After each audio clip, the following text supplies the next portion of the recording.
प्रथम तो मैं आप सभी पत्रकार भाइयों का यहाँ आने पर हार्दिक स्वागत एवं अभिनंदन करता हूँ।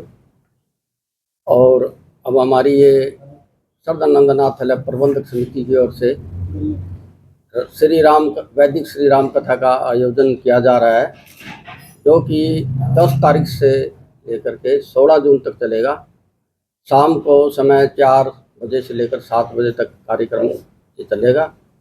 और इसी संबंध में मैं आपको ये सूचना बताना चाहता हूँ कि ये बहन अंजलि जो आर्य है, जो कथावाचक हमारी, बहुत एक वैदिक विचारों से उत्पन्न है। इनका अपना जीवन भी बहुत वैदिक वेद के अनुसार जीवन है इनका अपना, और ये अंतर्राष्ट्रीय स्तर की वक्ता हैं। और इनकी राम कथा सुनने के बाद ये ऐसा फील होता है कि जैसे इंसान भगवान के भक्ति में लीन हो गया है। और इसी आज के समय में विचारों का समाज में होना बहुत जरूरी है, क्योंकि राम का जीवन जो वैदिक जीवन रहा है, उनसे हमने प्रेरणा लेकर के आगे जो हमारी युवा पीढ़ी है और हम सब समाज के अंदर ये चाहते हैं कि भाई लोगों का जीवन स्तर जो आज मूल्य घट रहे हैं हमारे, वो उसी प्रकार से आगे बढ़ें। जैसे राम के समय में एक छोटी सी बात पर भगवान राम ने अपना राज त्याग दिया था, तो उन्हीं विचारों को जनता के अंदर जब हम देंगे तो हमारी युवा पीढ़ी और हम सब उनसे प्रेरणा लेंगे। और यही विचार लेकर के हमने इस राम कथा का आयोजन किया है। सारी प्रबंधक समिति इसका बहुत सारे शहर में गणमान्य व्यक्तियों को हमने बुलाया है। प्रोग्राम कब है और कब तक प्रोग्राम रहेगा? हाँ जी, कब से कब तक प्रोग्राम रहेगा? ये हमारा कार्यक्रम 10 जून से लेकर 16 जून तक रहेगा। सर समय क्या रहेगा? समय शाम को 4 से 6 बजे, 4 से 7। स्थान क्या है? स्थान हमारा श्रद्धानंदनाथालय यहीं पर रहेगा। तो विशेष इसमें कौन आने वाला? मुख्य अतिथि के रूप में हमारे संस्था के संरक्षक श्री अरविंद सिंह सागवान, जस्टिस पंजाब हरियाणा के नहीं, उसके इलाहाबाद हाई कोर्ट के जस्टिस हमारे जस्टिस अरविंद सिंह सागवान और विनोद शर्मा जी, वो भी। हाँ जी, कथावाचक हमारी बहन अंजलि आर्य जी है।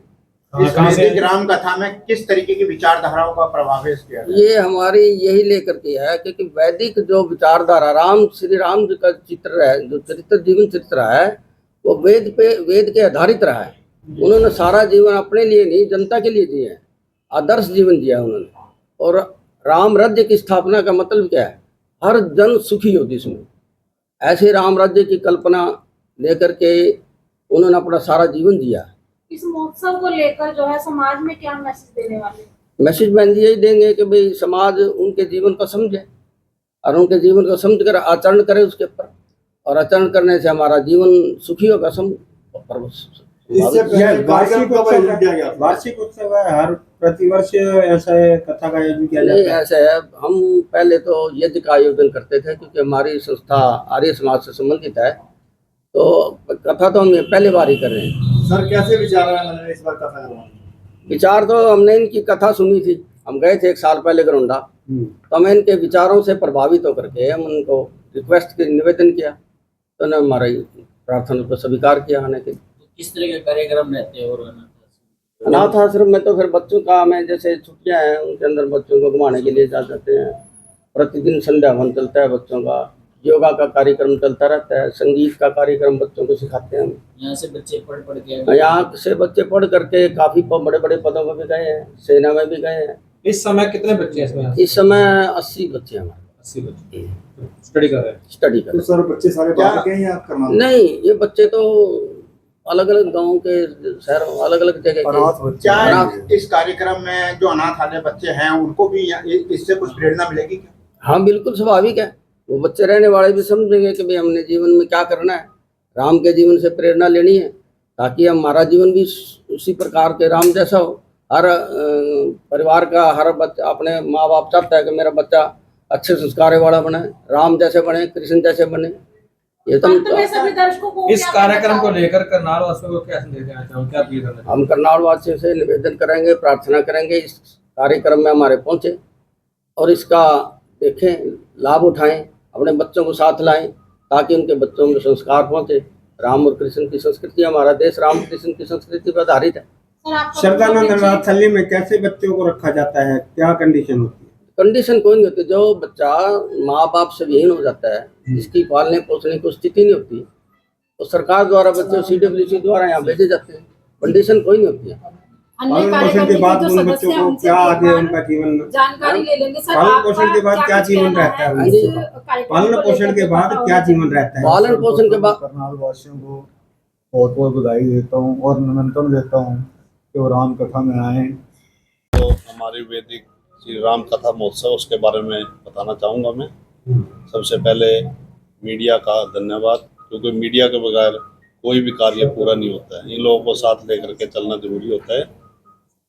जो हमारा प्रोग्राम है ये 10 से 16 जून तक चलेगा, जिसके अंदर बहन अंजलि आर्या, बहन तो क्या कहूँ मैं, तो उनको जो है ब्रह्मचारिणी कहना चाहिए, उन्होंने शादी नहीं की अभी तक। उनकी जितनी भी कथाएं हमने सुनी हैं, उनमें आदमी इतना भावुक हो जाता है, वो इतने अंदर से इतनी वो मधुर भाषा से कथा सुनाती हैं कि आदमी के हर एक दिमाग के अंदर उनकी कथा के जो भी गुण हैं वो सब उनके अंदर आते हैं।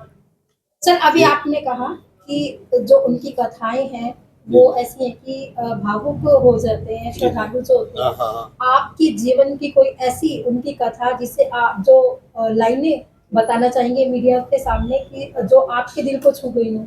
ये लाइनें तो ऐसी है भी जैसे वो कथा सुनाते हैं, हमने इसी कथा को सुन करके जो हमारे बच्चे हैं आश्रम के, उनको इसीलिए कथा सुनाने के लिए बुलाया है भाई उनको जो है कम से कम राम के बारे में पता लगे, भी राम के अंदर क्या गुण थे, राम के अंदर क्या संस्कार थे, कृष्ण के अंदर क्या संस्कार थे। वही संस्कार हम अपने बच्चों को देना चाह रहे हैं और इन्हीं के माध्यम से बच्चों को वो संस्कार मिलेंगे। हमारा यही उद्देश्य है कि बच्चों को अच्छे संस्कार मिले। तो सर अंत में क्या अपील करना चाहेंगे? हम यही अपील करना चाहेंगे, वैसे तो हमारे पास जो है करनाल की जितनी भी धार्मिक संस्थाएं हैं उनको सबने हमने बुलाया है, तो वो लोग हमारे साथ हैं, बिल्कुल तन मन धन से हमारा सहयोग दे रहे हैं। उनकी जितनी भी टीमें हमारे पास आ रही हैं, वे कहते हैं भी हम लोग आपके साथ हैं। क्योंकि कई लोगों का मत ये होता है कि भाई शायद जैसे भी आर्य समाज है भी वो राम और कृष्ण को नहीं मानते, नहीं ऐसा कुछ नहीं है। राम कृष्ण को सब मानते हैं।